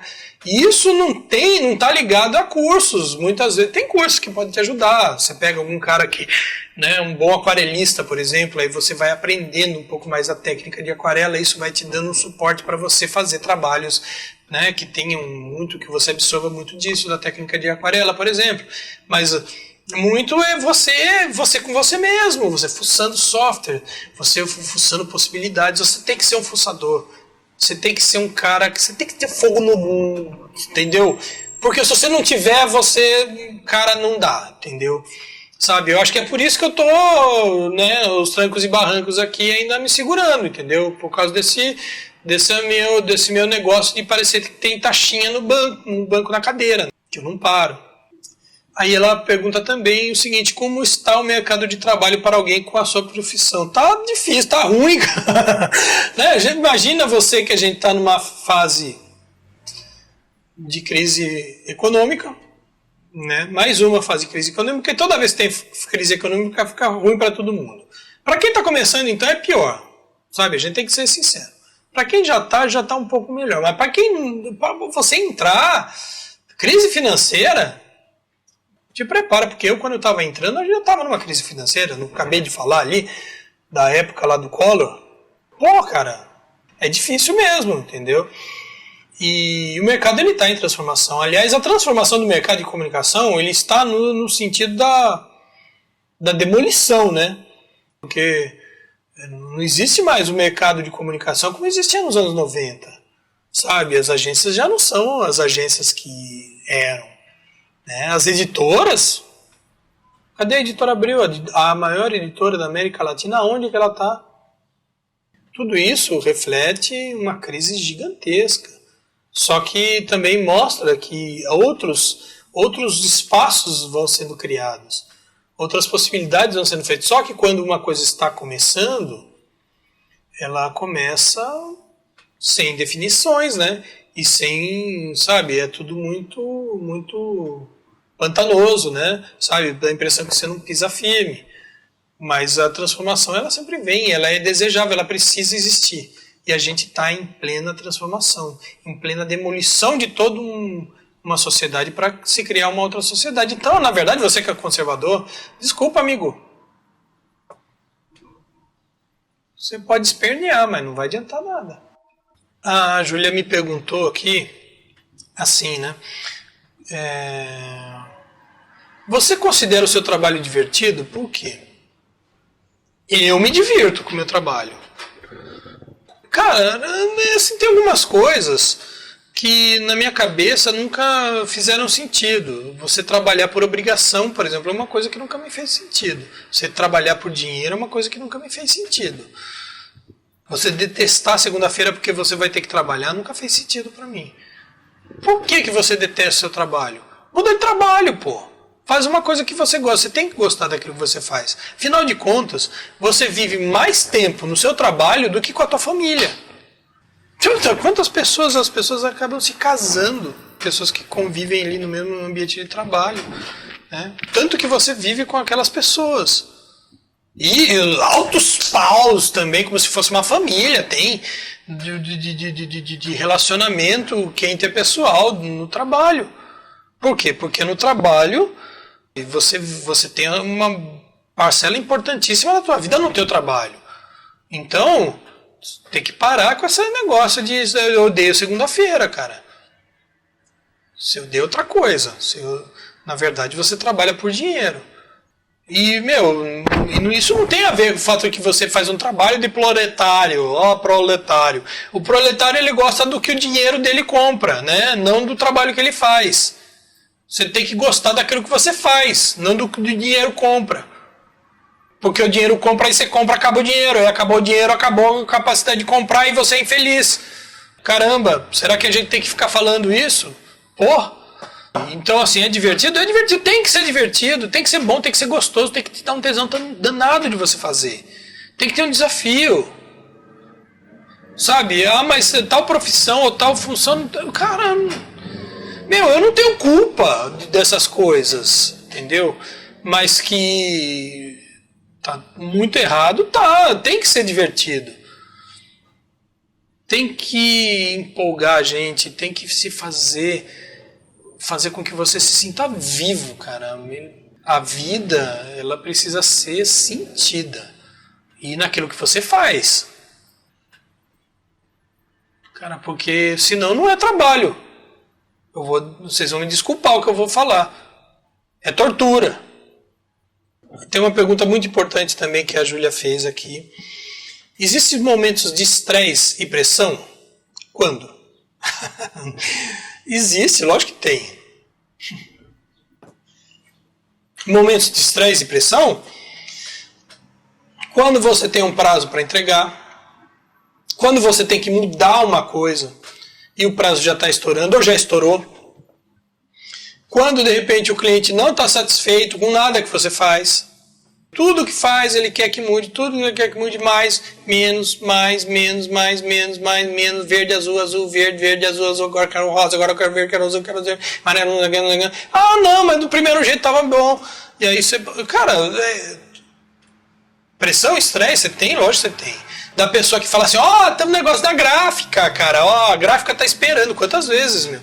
E aí você tem que, a gráfica tá esperando para você imprimir e tal, o boy lá, esperando o motoboy, esperando lá fora, e você tá salvando, e a porcaria do computador demora para salvar, cara. E você não tem culpa, cara, porque o computador não salva mais rápido que isso. Aí você tem que passar isso daí, gravar numa mídia para entregar. Hoje em dia com a internet isso diminuiu bem, entendeu? Mas ainda tem essas pressões, sabe? A pressão pelo prazo. Pressão pelo prazo, cara, é terrível. A pressão pelo prazo junto com as exigências. E algumas exigências até você percebe que são exigências cabíveis. Mas tem aquela coisa, né? Também que você nem sempre dá para você custear o perfeito. Porque você precisa ser prático. E, na verdade, quem custeia o perfeito é você, porque o cliente não paga para você fazer, refazer, refazer, refazer, refazer, refazer. Porque quando ele paga, o perfeito fica pronto rapidinho. Na segunda, terceira vez, no máximo que você refaça, já está perfeito. Então, a perfeição é uma questão de custo também. Então, isso, cara, se isso não te gera, sabe, pressão, gera estresse, te irrita, lógico que te irrita. Todas essas considerações, sabe, de que quando de repente você cobra para você fazer de novo, aí o negócio fica perfeito rapidinho, e quando você não cobra o negócio, lógico que sim. Isso te irrita demais, sabe, não é nem estresse e pressão, é irritação. Eu acho que irritação é uma das piores coisas, é pior do que o estresse, entendeu? Porque o estresse, assim, você tem estresse até quando você não tem trabalho. E o estresse e a pressão, quando você não tem trabalho, é pior ainda, sabe por quê? Porque tem conta para pagar. E aí você não tem trabalho. Em uma época de crise, que você não tem trabalho, você não tem grana e tem conta para pagar. Entendeu? Tá vendo isso aqui, ó? Tá vendo? Isso aqui é estresse. É ter conta para pagar e não ter trabalho. Noite de sono que você perde. Quantas vezes isso me aconteceu? É uma realidade. Você tem duas oportunidades de ficar doente nessa profissão. Quando você tem trabalho demais e quando você tem trabalho de menos. Você vai ficar estressado, você vai sentir a pressão. Pressão da sociedade, pressão de um monte de coisa. Quando você tem trabalho demais, porque você tem trabalho demais, porque você não tem tempo para a família, para os amigos. Você está se transformando no capitalista, gente. E olha, isso é terrível para você. Cara, a vida, você ter uma vida equilibrada é muito complicado, entendeu? E principalmente pelos constantes contrastes que essa vida tem, sabe? De hora você tem muito trabalho, hora você não tem trabalho nenhum. Isso é destrutivo. A palavra destrutivo eu já falei várias vezes, né? Essa profissão, essa atuação, ela precisaria ter uma regulamentação muito séria. Eu estou falando sério. A pergunta agora: existe alguma atividade que ainda não realizou e gostaria de realizar? Nossa, cara! A começar o meu projeto pedagógico infantil, que eu ainda não realizei. Eu tô ainda estudando, estou ainda pesquisando e eu tenho uma gana de realizar isso que você não sabe. E não tem ninguém botando dinheiro para fazer. Né? Eu vou ter que fazer de grátis, porque é um projeto meu, né? Eu teria que botar o dinheiro. Eu não tenho dinheiro. Só isso já é. E coisas muito, assim, que tem muito a ver, paralelas eu gostaria de fazer. Eu gostaria de fazer coisas que são relacionadas com a área de saúde, com a área de psicologia. Eu gostaria de fazer muita coisa voltada para a área educativa, não somente esse meu projeto, sabe? Eu gostaria de de fazer coisas que são ligadas aos cursos populares, porque quando eu fui fazer o vestibular, eu prestei o vestibular fazendo um cursinho popular, e eu percebo o enorme serviço que eles prestam para a sociedade de dar um acesso às pessoas que não têm acesso, porque naquele momento eu não tinha trabalho, não tinha dinheiro, não tinha nada, não tinha como pagar um cursinho. E fazia anos que eu não estudava, eu precisava ter uma ajuda. E eu sou muito grato por isso, por todas as pessoas que passaram na minha vida. Nesse momento, cara, me deram uma força tremenda. E essas pessoas me resgataram do limbo. E até as pessoas com quem eu convivi durante essa época, eu vendo as realidades deles. Eu gostaria de fazer muita coisa, utilizando a arte e utilizando os conhecimentos que eu já tenho e que eu estou indo atrás. Eu gostaria de ajudar na questão da depressão. Eu gostaria de ajudar na questão das doenças, no que diz respeito a uma medicina preventiva, por exemplo. Eu gostaria de ajudar com relação aos vícios, né, porque eu tenho históricos de vícios, né, na minha família. Que eu gostaria de ter alguma coisa que pudesse contribuir para minimizar o impacto dessas coisas. Eu gostaria de ter alguma atuação, alguma coisa que pudesse trazer algum tipo de benefício, por exemplo, para pessoas que moram nas ruas. Eu já tive algumas oportunidades de ter contato com moradores de rua e eu muitas vezes me vejo refletido em alguns deles. Sabe? Poderia ser eu. E não é uma realidade boa, não é uma realidade legal. Eu gostaria de fazer coisas para divertir as pessoas, sim. Eu gostaria de ver as pessoas sorrindo mais, dando gargalhadas.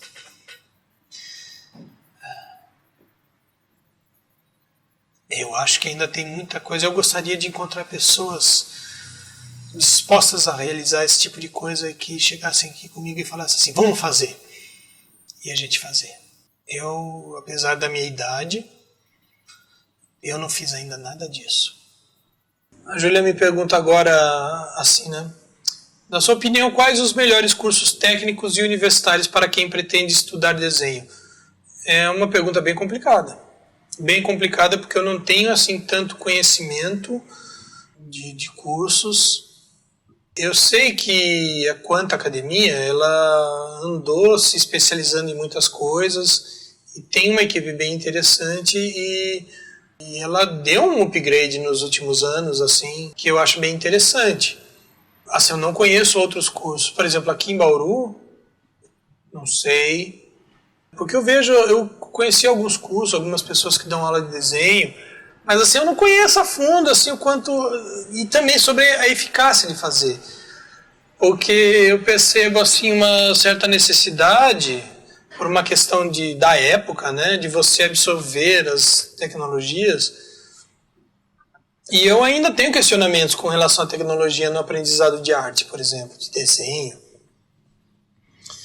Eu questiono muito isso.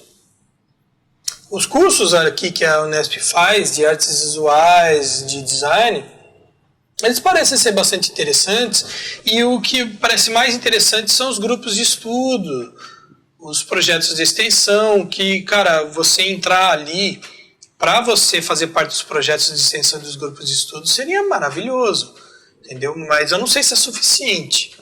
Tem alguns cursos, cara, por exemplo, quando eu falei ali de curso de aquarela, né, a primeira pessoa que eu penso é no Cáccamo, Gonzalo Cáccamo, que é um cara inacreditável. Ele dá um curso de aquarela e todo mundo que eu vejo que faz o curso de aquarela do Cáccamo, o cara dá um upgrade no seu trabalho.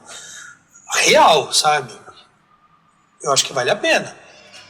Os cursos, assim, aqueles mais tradicionais, que eram particulares, eu não sei se tem gente fazendo, porque o Ismael, que é o meu professor, ele morreu. Já faz, sei lá, uns 3 anos. Né? E já fazia algum tempo já que ele também não estava dando aula e tal, né? E o curso dele era ótimo, era um curso assim de início, de entrada, para você ter o primeiro contato com desenho. Eu até hoje não vi nada melhor do que o que ele fazia. E eu gostaria até de poder fazer.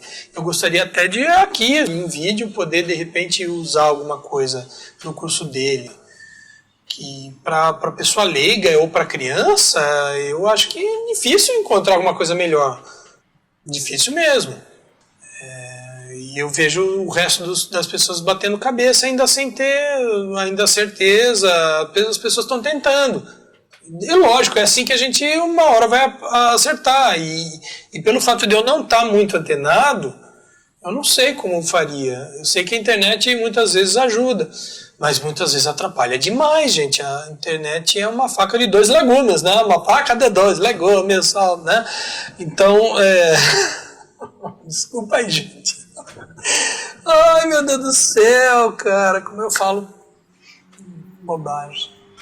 Ao mesmo tempo que ela oferece, né, a internet, coisas tão valiosas, dá a impressão que o que faz mais sucesso, que tem mais saída, é todas as bobagens ou as coisas que te fazem perder tempo e ficar patinando. E é uma coisa que é real, cara. Assim, o espaço virtual, cara, ele não substitui o espaço real e é preciso ter espaço real. É preciso ter cursos de desenhos que sejam focados no real. Por mais que você fale, de tablet, de celular, cara, volta pro papel. Não inventa, não tem porquê.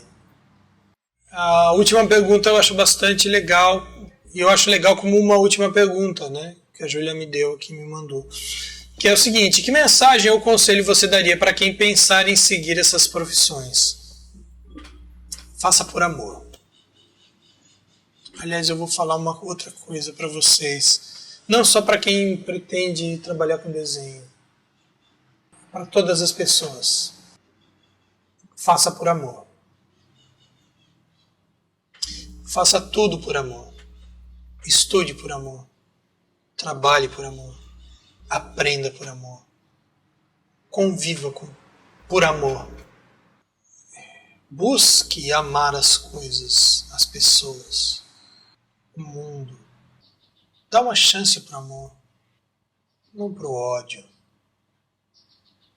não para as birras, para o orgulho, para a vaidade, porque é superficial. Se você quiser fazer um canal no YouTube com vídeos, faça com amor. Se você for desenhar, tenha amor naquele desenho que você tem. Se você for um advogado, um médico, um juiz, se você for um balconista, imprima amor naquilo que você está fazendo. Tenha um sentimento construtivo. Mesmo se você ganhe pouco. Porque esse é um outro problema. Às vezes a pessoa fala, porque eu ganho pouco. Ou porque eu só faço pelo dinheiro. Ou, cara, se decida. Ou você ganha pouco ou você só faz pelo dinheiro, cara. Mas, cara, você não colocar amor nas suas coisas não é justificativa. Ou porque você só faz por causa de dinheiro ou porque você ganha pouco. E outra, deem muito mais valor à questão humana de todas as coisas do que à questão mercadológica. Porque um mercado ele existe porque existem seres humanos que compõem o mercado. Sem seres humanos não existe mercado. Sem seres humanos não existe economia. Sem seres humanos não existe sociedade. Sem seres humanos, a política não tem função.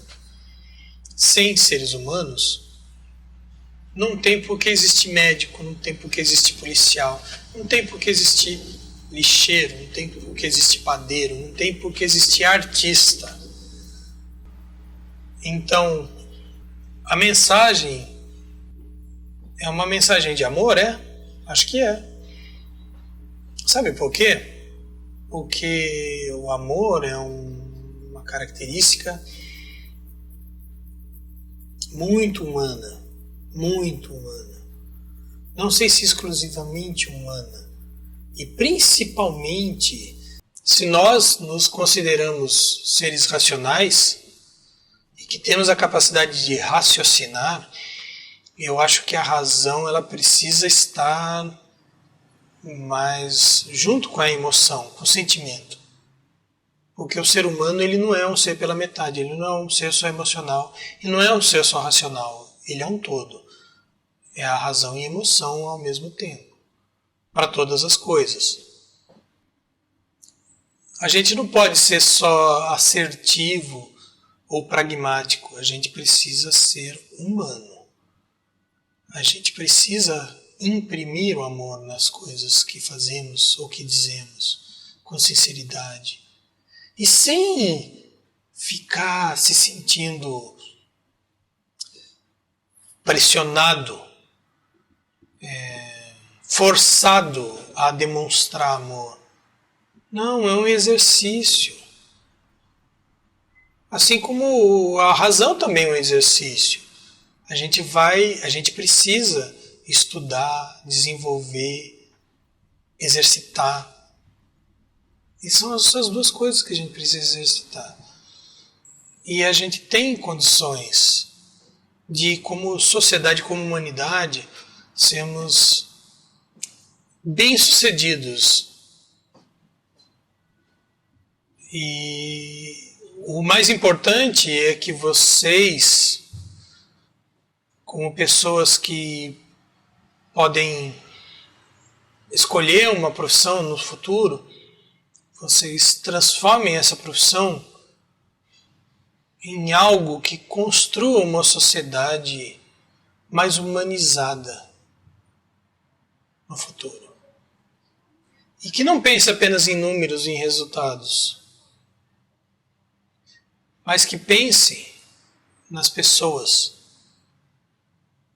Pense em divertir as pessoas, em instruir as pessoas, em auxiliar as pessoas, em servir as pessoas. Que mal pode haver em você servir as pessoas? Em você oferecer aquilo que você faz para as pessoas. São gentilezas que não precisam ser postas como gentilezas, mas são gentilezas. São coisas que fazem a diferença, que mudam o mundo. Se tem alguma mensagem que eu poderia dar, eu acho que é essa. O que é a minha responsabilidade de uma pessoa que vai fazer alguma coisa que outros irão ver, indica. E aí a gente vê, e eu torço muito por vocês, para que vocês encontrem, para que vocês se encontrem. Se encontrem. Vocês não serão artistas, vocês serão vocês. Tá? E aí a gente termina esse vídeo agradecendo a oportunidade e a paciência de vocês. Um beijo grande no coração. E a gente se vê. Tchau, tchau.